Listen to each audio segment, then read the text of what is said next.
Morning students, आज हम लोग न्यूट्रास्यूटिकल चैप्टर डिस्कस करने जा रहे हैं। इसके पहले हम लोग उसका डेफिनेशन, उसके एग्जांपल्स पढ़ चुके हैं और आज हम लोग क्लासिफिकेशन डिस्कस करने जा रहे हैं। ठीक है, तो न्यूट्रास्यूटिकल के क्लासिफिकेशन में हम लोग 4 मेन क्लासेस देखने वाले हैं। सबसे पहला है obtain from food. Food items से हमको कौन से आइटम्स है जिसमें से न्यूट्रास्यूटिकल मिलता है। इसके पहले आपको डेफिनेशन थोड़ा सा पोर्शन बता देती हूँ। इंट्रोडक्शन जो हम लोगों ने लास्ट टाइम लिया था उसमें हमने ये देखा था कि न्यूट्रास्यूटिकल ऐसे आइटम्स है जो हमको फूड में फंक्शनल फूड के जैसे मिलेंगे, मतलब फूड ले रहे हैं पर उसकी क्वालिटी, उसकी एक्शन पूरी मेडिसिन जैसी रहेगी जो आपको वेरियस डिजीज को ठीक करने के लिए हेल्प करेगा। ठीक है, तो पहला ले लिया हम लोगों ने ऑब्टेन फ्रॉम फूड्स। तो उसमें हम लोगों ने 3 सोर्सेज देखे हैं जिसमें से हमको न्यूट्रास्यूटिकल मिल सकता है। पहला है प्लांट, दूसरा है एनिमल, तीसरा है माइक्रो ऑर्गेनिजम्स। तो प्लांट में हम लोग सबसे पहले देख लेते हैं, वहां पे लिखा हुआ है एलिसिन, फिर लिखा है कर्क्यूमिन और फिर लिखा है लाइकोपिन। अब कॉमनली एलिसिन किस में रहता है? आप सभी को लहसुन पता है, घर में हम लोग लहसुन खाते हैं, इसमें चीफ कॉन्स्टिट्यूएंट है एलिसिन। लहसुन से आप लोगों ने सुना होगा कि जो हाइपोलिपिडेमिक एजेंट है, कोलेस्ट्रॉल को कम करता है, सुना होगा। हार्ट पेशेंट को खाना चाहिए, वात वाले पेशेंट को खाना चाहिए, सर्दी खांसी जुकाम में तो लहसुन खाना चाहिए, सुना होगा। तो उसके बाद सेकंड है कर्क्यूमिन, जो कि पाया जाता है टर्मरिक में। कहीं पर भी चोट लगी तो जल्दी से हल्दी वाला दूध, सुना होगा। तो ये क्या करता है? हीलिंग को फास्ट करता है। उसके बाद थर्ड वहां पे लिखा है लाइकोपिन। लाइकोपिन टमाटर में रहता है, ठीक है, जो बहुत ही अच्छा मतलब एंटी एजिंग और बहुत अच्छा मतलब अभी एंटी रिंकल्स ये सब प्रॉपर्टीज उसमें पाई गई है, बहुत अच्छा एंटीऑक्सीडेंट है ना। उसके बाद एनिमल्स में हम लोग देख रहे हैं कि कौन से सोर्सेस है जिसमें से हमको मिल सकते हैं कुछ इंपॉर्टेंट कॉन्स्टिट्यूएंट। तो जैसे वहां पे लिखा हुआ है कोलिन, एग खाते होंगे आप लोग, तो ठीक है, एग का जो योग होता है, येलो वाला पोर्शन जो होता है उसमें रहता है कोलिन। और उसके बाद में इकोसा पेंटानोइक एसिड, जिसको शॉर्ट में EPA भी कहा जाता है, और DHA आपने कई बार सुना होगा, डेक्सा इकोसा पेंटानोइक एसिड, ये भी ब्रेन के लिए बहुत ज्यादा इंपॉर्टेंट है। ठीक है, ब्रेन के नॉर्मल फंक्शनिंग के लिए बहुत ज्यादा इंपॉर्टेंट है। ये किसमें रहता है? फिश ऑयल में। उसके बाद में माइक्रो ऑर्गेनिज्म से हमको कहाँ से न्यूट्रास्यूटिकल मिल सकता है? तो इसमें एग्जांपल है लैक्टोबैसिलाई और ईस्ट। आप सबने दही या योगर्ट, इसका नाम तो सुना ही होगा, ठीक है, लैक्टोबैसिलाई और ईस्ट। ईस्ट इडली, डोसा, ढोकला, इसमें आप लोगों ने सुना ही होगा, इसको यूज किया जाता है। Now second category is indicating their pharmacological activity. ऐसे न्यूट्रास्यूटिकल जो मेनली फार्माकोलॉजिकल एक्शन शो करते हैं। पहला है एंटीऑक्सीडेंट, तो उसमें एग्जांपल याद रखना है एस्कॉर्बिक एसिड और बीटा कैरोटीन। एस्कॉर्बिक एसिड आंवले में रहता है, विटामिन C इसका सिनोनिम है, और बीटा कैरोटीन कैरेट्स में पाया जाता है। आप सभी ने सुना होगा बीटा कैरोटीन, कैरेट्स, गाजर।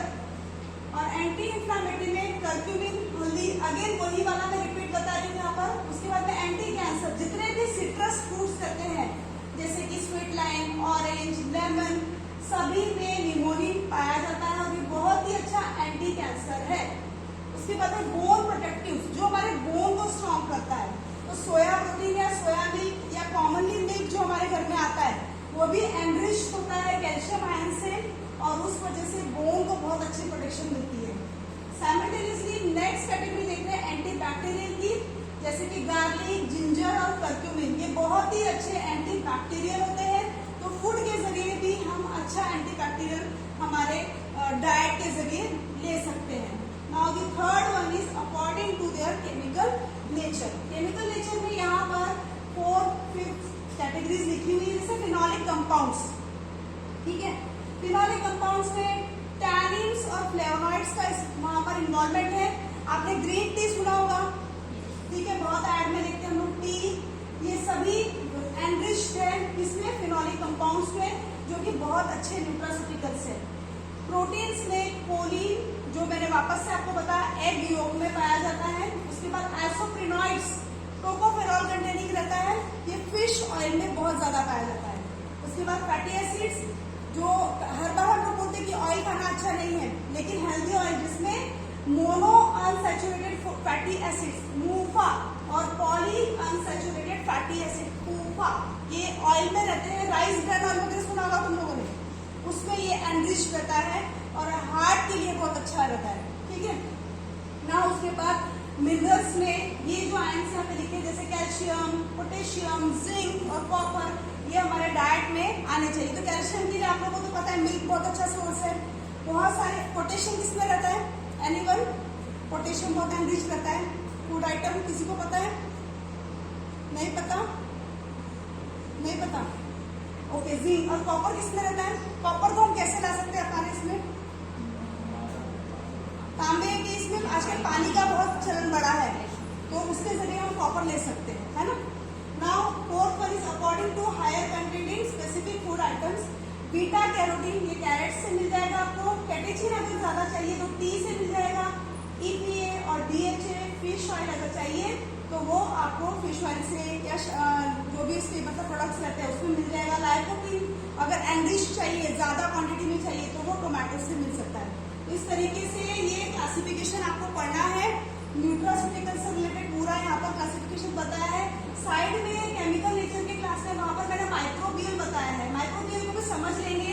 माइक्रोबियल के सोर्स से न्यूट्रास्यूटिकल दो तरीके से मिल सकते हैं, एक है प्रोबायोटिक्स और प्रीबायोटिक्स और प्रोबायोटिक्स। इन दोनों का मतलब समझ लेंगे। सबसे पहले प्रीबायोटिक्स मतलब एग्जाम्पल वहाँ लैक्टोबैसिलाई दिया हुआ है। जितना भी कर्ड, योगर्ट आप खाते हैं उन सब में लैक्टोबैसिलाई रहता है और ये हमारे गट में जो बैक्टीरिया रहता है उसको एनहांस करता है। अगर बोलते हैं ना पेट अच्छा तो सब अच्छा, तो वैसे ही काम है कि प्रीबायोटिक्स लिया, दही लिया या छाछ लिया, मट्ठा लिया तो मतलब डाइजेशन अच्छा हो जाएगा। और डाइजेशन अगर अच्छा है तो सारी जो मतलब चीजें हैं वो ऑटोमेटिक ठीक हो जाएगी। उसी तरीके से प्रोबायोटिक्स यहाँ देख रहे हैं तो प्रोबायोटिक्स में याद रखना है एग्जाम्पल इन्यूलिन। प्रोबायोटिक्स क्या करते हैं? एज इट इज कोई बैक्टीरिया नहीं है, लेकिन जब इन्यूलिन वगैरह हम लेते हैं डाइट में तो हमारे गट में, हमारे फ्लोरा में जो बैक्टीरिया प्रेजेंट है उसको बहुत अच्छा सोर्स मिल जाता है, वो बहुत अच्छे से ग्रो होते हैं। तो अगर ये बैक्टीरिया अच्छे से ग्रो होंगे तो अल्टीमेटली हमको रिजल्ट अच्छा ही मिलने वाला है। तो इन्यूलिन क्या है? प्रोबायोटिक्स, जिसके ऊपर लैक्टोबैसिलाई सर्वाइव करता है।